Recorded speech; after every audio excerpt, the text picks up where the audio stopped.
Hey guys, Council Glenn with Bridging the Gap, where we talk about bridging the generational gap as well as the wealth gap. We literally take you step by step and tell you how to bridge that gap from where you are to where you want to be from the aspect of a boomer, somebody that's been there, done that in the Xer. Hope you guys enjoyed the content. Make sure you subscribe to our channel and make sure you hit the bell notification. We want to let you know as soon as we drop something, we want you guys to get it, want you to be first. So make sure you do those two things for us, and we can't wait to drop some more content.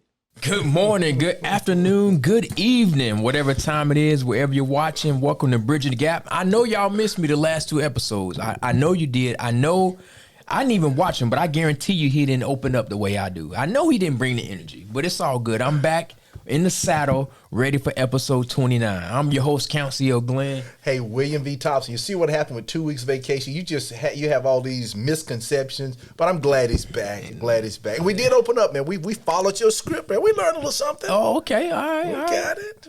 Praise the Lord. Oh, look at oh boy, that's Minister Glenn, folks. No, man. Let's keep it real. Let's do it, man. Let's do it. So episode 29, we're talking about creating money, correct? And we are, Count, man. You know, in episode 28, we talked about creating money, you know, obtaining loans with bad credit. But that's just a stepping stone to where the real money is. And today we want to talk about creating money by selling it. And this is something I'm going to really need you to give me that new school perspective, because the old way of selling stuff, it's okay to do. But there's so many innovative new ways. So guys and gals, stay prepared, because today you're going to learn some things on selling it to make a lot of money. Yes, sir. All right. Well, the first thing, man, is I talk about sell unused assets online. You know, old school way people would go through their garage, they go through the attic, man, they'd harass friends, do yard sales, and all that's okay. But it just appears now you can do that same thing and do it online. And instead of selling to your cousin, your neighbor, nephew, it's so many opportunities online, not only for your stuff, but other people's stuff. And even I'm seeing online, people are selling ideas. They're selling domain names. They're selling the right to a variety of things. So, you know, what else? That's an old school perspective. But what are some other things you find that your generation, unlike mine, is selling online that really makes money? I think you hit on the head a lot. Like my wife just sold this water bottle she got back in high school that had smiley faces on it for like $250 on eBay. And I heard this dude, I ain't gonna call nobody's name, in the room, but sold some tennis shoes. Yeah. Now, I think he sold those shoes. It wasn't a classmate, I don't think. It wasn't a friend. It was somebody he found online who was looking for what he had, never met. So how do you do all that stuff and be safe? Well, you got to realize kind of what the market demands or calls for. So he probably bought some shoes that had a limited like release. Okay, gotcha. So it's not like a pair of Air Force Ones that I can go get in the store right now. Makes sense. Yeah. Something that, you know, had a limited supply. It was released on a specific date. You may have to wait in line or get a ticket to get. Okay. But because he was able to get something that's in limited supply, he probably doubled his price on what he originally paid for it in a reseller's market. That's almost like they're doing the new PlayStations now.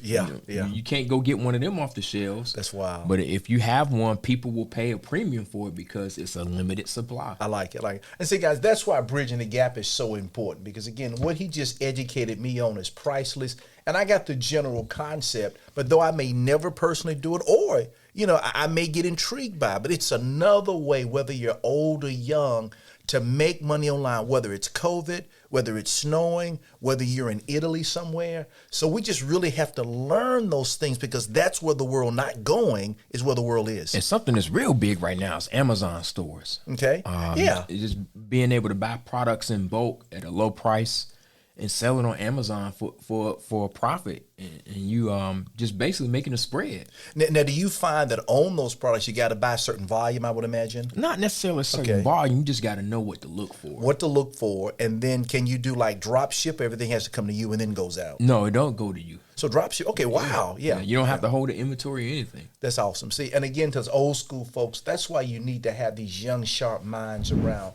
We can learn probably more from them than they can from us to keep us relevant. So whether you're old school or new school guys, this is something that you definitely got to take advantage of. Okay? Yes, sir. Yeah. The other one's more of an old school concept, but it's good. It's wild that sometimes, particularly old school guys, and this is funny because the generation is different, But there's some people that have been on their jobs for 30 years. And I know that's a foreign concept. Yeah. Anybody over 35, I know it's a foreign concept. But people on their jobs for 35 and 40 years. And sometimes they'll have 100 days of vacation, 100 days of sick days. And that's almost like a badge of honor. So guess what? Sell it. Sell this stuff, guys. Go back. A lot of companies will let you take your vacation, unused personal time, sick days, and you can actually sell that to the company or sell to other employees. That's a lot of money. Yeah, that is, man. If you're making, $20 an hour, Yeah. when you sell, you got 100 days? But 100 days, yeah. That's 800 hours. And you're right, man. At $20, what's that? That's $16,000, brother. Ooh. That's $16,000. And sometimes the company will buy it back, and sometimes other people will buy it from you because they need time off for whatever reason. Yeah, or they mismanage their sick days or right. vacation days, and they still want to go, in these COVID streets. And I got you, man. I got you. But I laugh when I think about that because I know, like I said before, the millennials and all, and the Zers are like saying, vacation days, time off, 40 years on a job. I know, guys, even when I was younger, in high school, that was a concept I couldn't grasp, and thank God I didn't have to do it. But there are a lot of people out there, so talk to your parents, your loved ones, your grandparents. There's a lot of money in selling that stuff. it reminds me of this meme of like somebody sitting on a plane and they're like, you just got the email that your vacation days are not approved, but you already you already gone. you already boarding the plane to go on the trip. Like that's the mindset. Like, hey, it'll work out or we'll find something else. Yeah, you got it, man. I like that. I like that mindset. Okay. Well, here's one I think we all can relate to a little better. But still, again, back in the day, people had silver placeware. I mean, whereby you had silver tea sets and silver forks. There was a lot of silver. Believe it or not, a lot of your parents or your grandparents have silver. Silver's going for like $24 an ounce. And even silver coins. I know the first business I ever had was collecting coins. I had an 1854 half a dime worth about $1,000. And now if you have, I think silver for the most part is in coins that are prior, I think it's 1964. So a silver dollar, a silver half a dollar that face value is like 50 cents. That thing's worth about $18 now. Wow. So the whole bottom line is check your coins out, check your mama them and your daddy them, silver and all. If you can find some silver place settings or tea sets or coins, you're looking at $24 an ounce. I got you. It got me to thinking, I wonder how many people my age and younger like actually have the China cabinet. Yeah. We don't have one. Okay. But I wonder when that fell off, assuming it has, because I don't know anybody. I'm trying to think. Anybody my age, the house I've been in that has a China cabinet, that keeps the good plates. Yeah. And ironically, we have two in our house. We have one that has the things that Joy and I got when we got married. Yeah. And the other things are from like her godparents that are like 50, 60, and 70 years old in another cabinet. Wow. So it's neat. But again, it goes back to bridging the gap, folks. Whether you're old or young, we're going to show you how to make money in these times, okay? Yes, sir. Now here's one that pops out. I thought about you. Sell the contract. I mean, sell. You're telling me sell a contract, sell a piece of paper. What is all that about? Man, that's just good old fashioned ingenuity was what I like to call it. But I mean, so let's say, like for instance, just in the real estate space, if I'm able to find a deal, a real good deal, and define deal for us old folks. So a house for sale that's not on the market, meaning I can't go to Zillow and look it up. It's not on MLS. Okay, I'm able to find a house. It maybe needs some work, and I'm able to negotiate a price with the seller. So let's say arbitrary numbers. This house fixed up will be worth $100,000. Gotcha. But because it needs work, because of whatever circumstances the seller's dealing with, and because I have good negotiating skills, I'm able to get this house under contract. Meaning, hey, Mr. Seller, myself or a representative or a partner will buy this house from me for $20,000. Gotcha. Okay. So I take that contract. I got it for sale for $20,000. A sheet of paper, folks.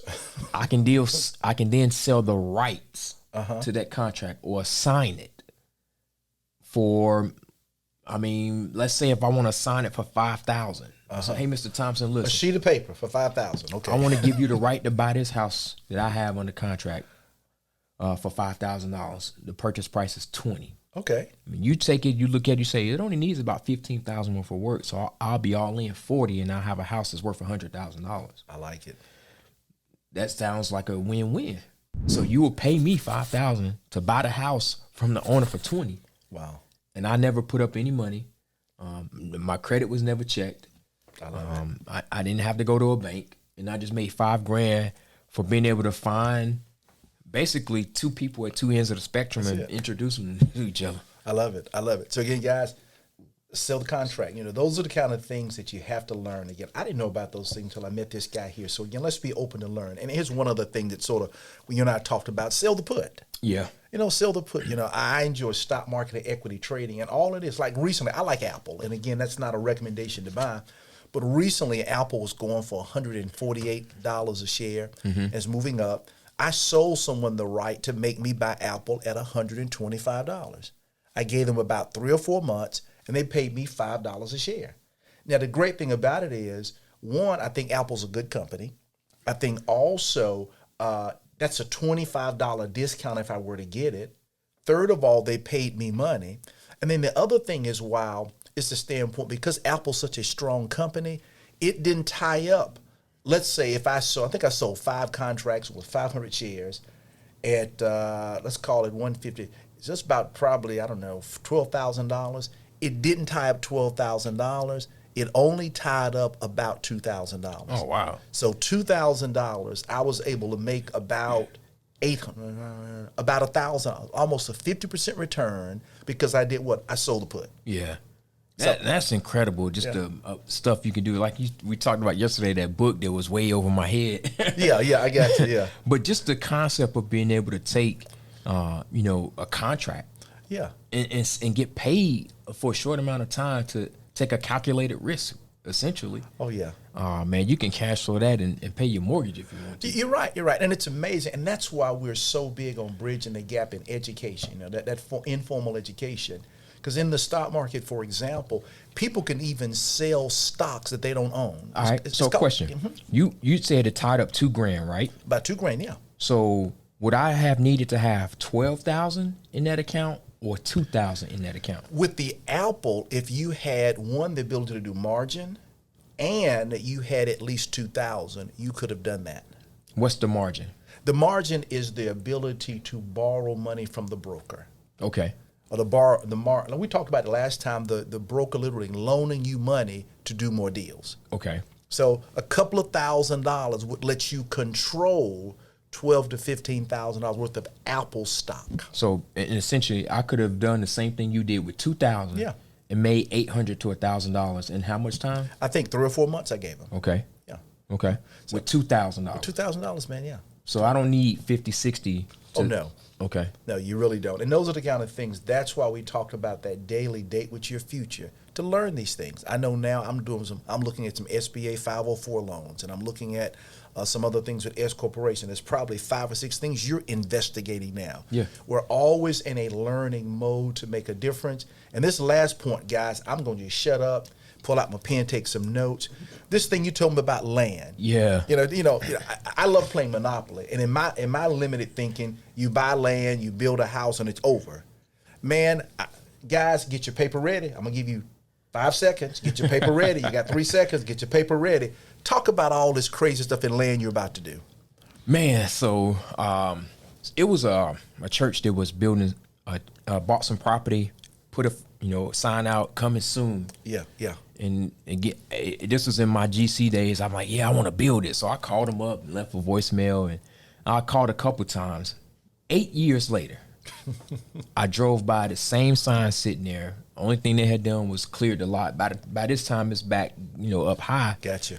I called them again, and this time I asked them would they want to sell the land. I didn't realize they owned 20 acres. Okay. So we met with them, and they said, hey, look, we still have a desire to build a church. We own 17 acres over there. We only need 7 for the church and the parking lot. How about we sell you guys the other 10? Okay. So at this time, one of my investors, he builds houses and develops land, and I knew about it. So I said, hey, let me bring him in on this. Okay, sounds good. So we took the 10 acres, we looked at it, and saw that we could possibly build about 70 houses and townhomes on it.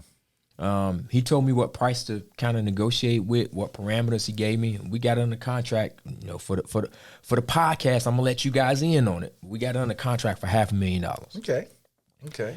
When you do the math, $500,000 for potentially 72 lots is not a lot of money. Okay, that's about probably $7,000 a lot, roughly.